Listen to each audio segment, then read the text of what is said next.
할렐루야. 자, 히스기야 왕은 유다의 여러 열왕 중에 아주 신실하고 하나님을 잘 경외했던 그런 왕으로 분류되는 그러한 왕입니다.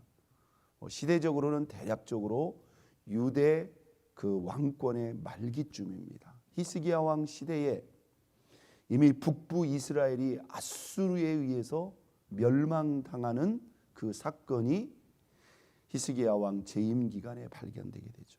그러니까 막 국제적으로 뭡니까? 대단히 급박하고 북쪽에 있는 이스라엘이 큰 대제국 앞에 멸망을 당했으니 여러분 남유다는 얼마나 그 위협을 같이 느끼겠습니까? 바로 그 시대의 유다 왕으로서 25세 왕이 되어서 29년을 유다를 통치했던 그러한 왕입니다. 자, 오늘 그가 병들었다고 그랬어요.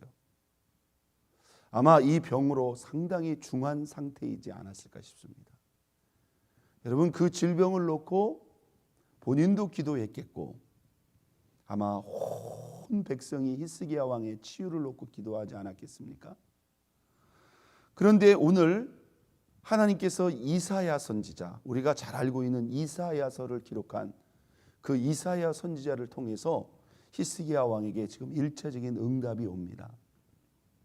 그런데 그 응답은 당연히 치유와 회복의 응답이어야 되는데 대단히 절망스러운 그러한 응답이었겠죠. 자, 1절 봅니다. 그때에 히스기야가 병들어 죽게 되매 아모스의 아들 선지자 이사야가 그에게 나와서 그에게 이르되 여호와의 말씀이 너는 집을 정리하라. 내가 죽고 살지 못하리라 하셨나이다. 자, 시작이 히스기야가 병들어 뭐하게 되매 죽게 되매. 그러니까 이 통보를 받기 전에 이미 뭐예요? 히스기야는 어떤 중한 상처가 있었고 그 상처로 말미암아 지금 심하게 앓고 있는 죽게 되매. 이 표현이 무슨 말이에요? 지금 죽을 정도의 이미 상황이 발생을 한 거예요. 그렇지 않아도 지금 아파 죽겠는데 선지자 이사야가 여호와의 말씀이라고 가지고 왔는데 집을 정리하십시오. 하나님께서 말씀하시기를 당신이 죽고 살지 못하리라. 여러분 생명을 거두어 가시는 것도 하나님께서 정하시는 거예요. 그러니까 하나님이 살리실 수도 있어요. 그러나 하나님이 데려가실 수도 있는 거예요. 근데 정작 히스기야 왕에게는 뭐예요? 하나님이 치유하시는 게 아니라 그를 데려가겠다고. 여러분 그냥 아프다가 갈 수도 있는 거예요. 그렇죠? 그런데 지금 아파 죽음이 왔다 갔다 하는데 하나님이 당신을 데려가신답니다. 삶을 정리하십시오. 이렇게 말씀을 들은 거예요.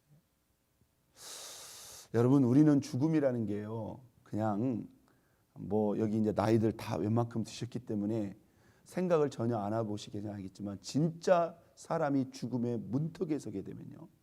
우리가 흔히 사형선고라고 하잖아요. 그렇죠? 죽을 날이 딱 정해지고 이제 내가 얼마 살지 못하고 죽는다는 그러한 소식을 듣게 된다면 여러분 마음이 어떠할 것 같아요? 어떠할 것 같아요? 다 남의 일이기 때문에 나는 그냥 우아하게 멋지게 삶을 정리할 거야. 제가 어떤 암 환자가 있잖아요. 자기 남편이 죽어가면서 이렇게 고백하는 그런 간증을 들은 적이 있는데 남편이 자기한테 막 잘못한 것도 있고 그렇기 때문에 막 자기한테 막 용서도 좀 빌고 막 삶을 이렇게 좀 우아하게 마무리를 지으면서 뭐 자녀들을 좀 부탁한다든지 이렇게 말할 줄 아는데 자기 남편이 암 선고를 딱 당하고는 있잖아요. 뭐 부인이고 자식이고 보이는 게 없더라는 거예요. 뭐 용서를 비는 것은 기대할 수도 없고 그냥 날마다 앉아서 생각하는 게 뭐예요? 자기가 어떻게 하면 조금이라도 더 살까? 이 생각밖에 없더라는 거예요. 여러분 남의 얘기인 것 같지만요. 삶이 죽음이 이렇게 절박하고 실제적인 문제라는 거예요. 자, 히스기야가 이미 죽을 정도로 아팠고 이사야 선지자를 통해서 죽음의 선고, 하나님께서 그를 데려가시기로 결정하셨다는 이 소식을 듣고 자, 히스기야가 기도합니다. 오늘 그가 죽음의 목전에 서서 이미 사형 선고를 받았지만 오늘 그가 죽음의 이 사선을 뛰어넘는 기도를 통해서 오히려 하나님의 마음을 바꾸고 돌리는 기도를 통해서 그가 죽지 않고 살았을 뿐만 아니라 오히려 생명을 연장하게 되는 그런 기도의 응답이 나옵니다. 자, 이 말을 듣고 자, 히스기야가 어떻게 기도했어요? 2절 봅니다. 시작. 히스기야가 낯을 어디로 향하고 벽으로 향하고 여호와께 기도하여 이르되. 할렐루야. 낯을 벽으로 향했다. 이게 무슨 의미일까요? 아마 히스기야 왕 앞에 이사야 선지자가 가져온 이 응답이 진짜 앞이 완전히 다 가로막힌 벽과 같은 그런 상황이지 않았을까, 이렇게 우리가 생각할 수도 있겠죠. 낯을 벽으로 향하고, 이 말은 무슨 말이냐면요, 자기에게 이제 더 이상의 어떤 선택이나 기회는 없는 거예요. 다시 말해서 여러분, 죽었는데 여러분 뭐가 할 일이 있습니까? 이제 모든 것이 다 끝났어요. 그러나 그가 그냥 그 하나님의 선고를 받아들이고 유언하고 죽을 준비해야 되겠다, 이렇게 할 수도 있지만 그가 낯을 벽으로 향하고, 이 표현 자체는 뭐냐면요, 자기가 할 수 있는 바 최선을 다하여, 한번 땄습니다. 전심으로 온 마음으로 죽을 힘을 다해, 자기가 할 수 있는 대로 뭐예요? 최선을 다하여 전심으로 온 마음으로 하나님 앞에 부르짖어 기도하는 거예요. 여러분, 기도라는 게 있지 않습니까? 다 생각하기 나름인 것 같지만 기도가 다 똑같은 기도가 아닙니다. 여러분이 이 새벽에요, 물론 뭐 집에서도 예배 드릴 수 있어요. 뭐 드릴 수밖에 없는 분들은 우리가 이해를 하셔야 됩니다. 그러나 나올 수 있음에도 불구하고 집에서 드리는 건 또 다른 거예요. 그렇죠? 또 지금 막 출근을 하시면서도 굳이 우리가 이렇게 성전에 나와서 기도하는 거, 이거 여러분 분명히 중요한 의미가 있는 거예요. 믿습니까? 의미가 있는 거예요. 또 새벽에 나와서 기도하시지만 여러분들이 더 전심으로 얼마큼 중심을 다해서, 물론 뭐 출근 때문에 또 일찍 가셔야 될 분도 있지만 여러분 기왕 새벽에 나왔기 때문에 지금이 또 무슨 시간이에요? 새 아침이에요. 한번 땄습니다. 더 마음을 다하고 더 중심을 다해 전심으로 기도해 보자. 믿습니까?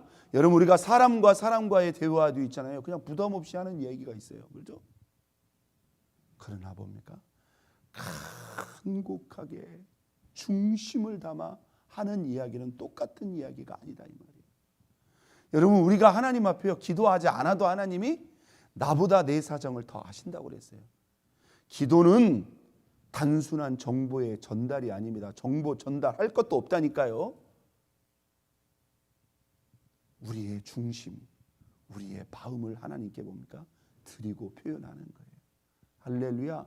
낯을 벽으로 향하고 그가 전심으로, 도대체 히스기야는 어떻게 기도했기에 죽을 병에서 치유받는 것뿐만 아니라 죽기로 결정된 이 죽음의 문제, 이 사선의 문제를 어떻게 기도했기 때문에 뛰어넘었을까? 우리가 관심을 가지고 지켜봐야 될 필요가 있다는 거예요. 낯을 벽으로 향하고 전심으로 온 마음으로 기도했다. 두 번째 3절 봅니다.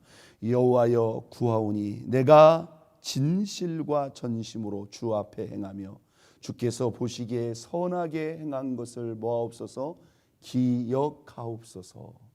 사실 이 히스기야의 이런 기도, 죽음 앞에 서서 이런 기도의 내용은요, 사실 아무나 기도할 수 있는 게 아닙니다. 한번 땄습니다. 히스기야에게는 죽음 이전에 하나님 앞에 고백할 수 있는 아름다운 삶이 있었다.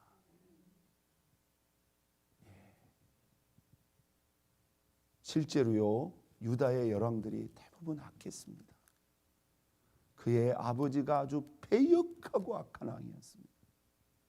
그러나 히스기야는 그 어떤 왕보다도 신실하게 진실하게 하나님을 섬겼던 선한 왕 중에 한 사람이에요. 철저히 우상을 철폐했고요. 그 격동의 그런 시대 속의 왕이 되었음에도 불구하고 그는 보이는 세상의 권력이 아니라 하나님 그분만을 전심으로 온전히 섬기려고 그렇게 살아왔고 그렇게 실천했고 그렇게 하나님을 섬겼다는 거예요. 여러분, 이 부분이 중요한 겁니다. 내가 아쉬울 때, 내가 절박할 때, 이게 여러분 전심보다도 더 강력한 의미가 있는 거예요. 내가 정말로 아쉬울 때, 내가 정말로 하나님 필요할 때 내가 하나님 앞에 뭔가 심은 게 있어야 돼요. 내가 뭔가 하나님 앞에 행한 게 있어야 돼요. 물론 꼭 그것이 있다고만 해서 하나님이 우리 기도를 들으시는 건 아니지만 히스기야에는 이게 있었어요, 없었어요? 있었다는 거예요. 뭐라고 말합니까? 내가 진실과 전심으로 주 앞에 행하며 주께서 보시기에 선하게 행한 것을 기억해 주옵소서. 하나님, 내가 어떻게 살아온 거 하나님 아시잖아요. 내가 하나님 어떻게 섬긴 거 하나님 아시잖아요. 여러분, 이런 기도 우리가 아무나 드릴 수 있는 게 아니에요. 할렐루야. 여러분, 우리는 아직 죽음 목전에 서 있지 않았어요. 우리가 이렇게 히스기야처럼 섬기지 못한다 할지라도 여전히 우리에게 그런 기회가 열려져 있는 줄로 믿습니다. 여러분, 삶은 지나가면 지나가는 걸로 끝난 게 아닙니다. 우리가 이후에 주님 앞에 섰을 때 저와 여러분의 삶에 대해서 반드시 결산할 순간이 와요. 여러분이 심었던 거 지나간 걸로 끝난 거 아니에요. 여러분, 어린 소자에게 물 한 그릇 떠준 것도 주님은 다 기억하신다고 그랬어요. 그리고 우리가 행한 대로, 우리가 심은 대로 하나님이 다 갚아주신다고 그랬어요. 하늘의 영광이 똑같은 영광이 아닙니다, 여러분. 그래서 우리는 새해 앞에 2023년 어떻게 살아야 될 것인가? 아이고 뭐 그냥 하던 대로 하면 되지. 아니에요, 여러분. 잘못된 것은 고치고 바로잡고 내가 2023년도에는 더 진실하게 진짜 제대로 한번 해봐야 되겠다. 할렐루야. 여러분, 이런 기대를 가져야 돼요. 교회가 이런 큰 변화 앞에 섰을 때 자꾸 누구 다른 사람 얘기할 필요 없어요. 내가 할 수 있는 일이 무엇인가? 하나님이 지금 나에게 기대하는 것이 무엇인가? 여러분, 하나님의 뜻을 물으셔야 됩니다. 세 번째 3절 다시 한번 읽겠습니다. 여호와여 구하오니 내가 진실과 전심으로 주 앞에 행하며 주께서 보시기에 선하게 행한 것을 기억하옵소서 하고 히스기야가 어떻게 했더라? 심히 통곡하였더라. 할렐루야. 한번 땄습니다. 통곡의 기도였다. 눈물의 기도였다. 여러분, 여러분의 기도에 눈물이 있으신가요? 여러분, 눈물도 그냥 우는 척하는 눈물이 아니라 내 가슴으로부터 이 눈물을 담아 눈물을 쏟아 그리는 기도. 이건 말이 필요가 없는 겁니다. 여러분, 하나님은 이 기도에 대해서도 의미를 부여합니다. 나의 가슴에 간절한 마음, 간절한 염원을 내가 눈물로 쏟으면서 기도하는 거예요.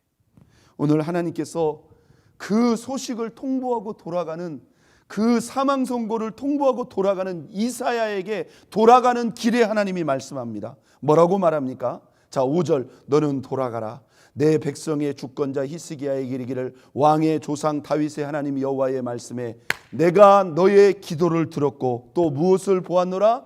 너의 눈물을 보았노라. 할렐루야. 이게 단순한 눈물이 아닙니다. 그냥 통곡이 아니라 심히 통곡했어요. 막 엉엉 울면서 하나님 나에게 다시 한번 기회를 달라고 그렇게 간절하게 애곡하게 기도했어요. 사흘 만에 너는 성전에 올라갈 것이다. 우리가 이렇게 성전에 올 수 있다는 이 자체가 하나님이 우리에게 건강의 은혜를 주신 거예요. 내가 너의 생명을 몇 년 동안? 15년 동안 연장하겠다. 죽이시는 분도 하나님이고 저와 여러분의 생명의 시작과 끝이 하나님의 결정에 정확히 달려있는 것입니다. 여러분, 어떻게 기도해야 돼요? 히스기야처럼 전심으로 온 마음으로. 또 기도 이전에 우리가 하나님 앞에 심은 거 이렇게 합당하고 아름다운 삶이 있다면 더할 나위 없겠죠? 그리고 어떻게 기도했어요? 눈물로 통곡으로 기도했어요.